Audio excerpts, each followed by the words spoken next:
Na kwa masikitiko makubwa tunaripoti moja ya tukio ambalo limewagusa watu wengi katika mitandao ya kijamii.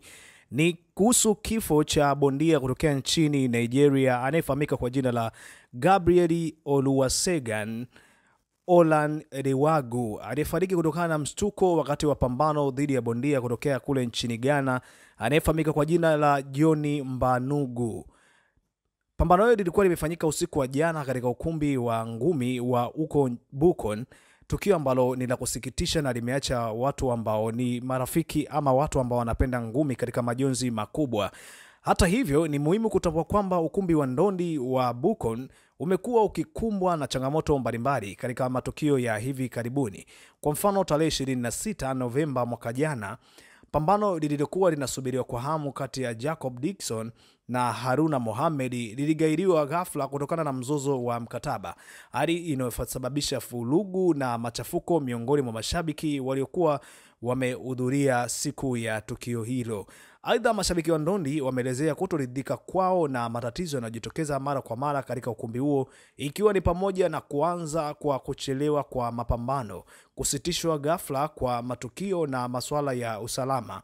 Hali hizi zimepunguza imani yao kwa mamlaka ya ndondi nchini Ghana, yani GBA, na baadhi ya waandaji wa matukio. Tukio la kifo cha Gabriel Olanrewagu linapaswa kuwa wito na wa kuchukua hatua za haraka za kuboresha usalama na usimamizi wa matukio ya ndondi katika ukumbi wa ngumi wa Bukon na kwingineko ulimwenguni kote.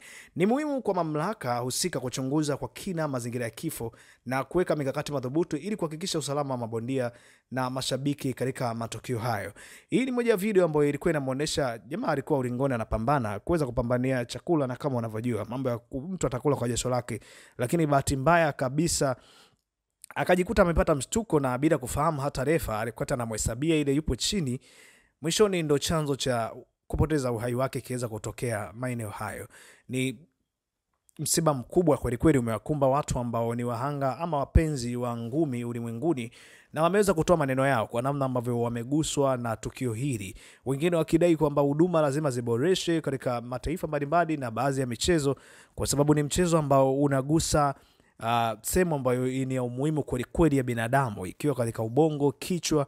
Ni sehemu za msingi kweli kweli kwa binadamu, kwa kuwa akili yenyewe inaweza kupelekwa na inaweza kuchambuliwa kitu chochote kichwani. Kwa hiyo kama ngumi inahusisha kichwani, basi nahisi huduma zinatakiwa kutolewa haraka ama ziwe karibu ili kusaidia watu wengi ambao wamekuwa wakikumbwa na changamoto kama hii. Pole sana kwa wapenzi na mashabiki wa ngumi ulimwenguni kwa tukio ambalo linawagusa kuhusu bwana Gabriel ambaye amepoteza uhai hivi karibuni kutokana na changamoto ya mshtuko akiwa ulingoni.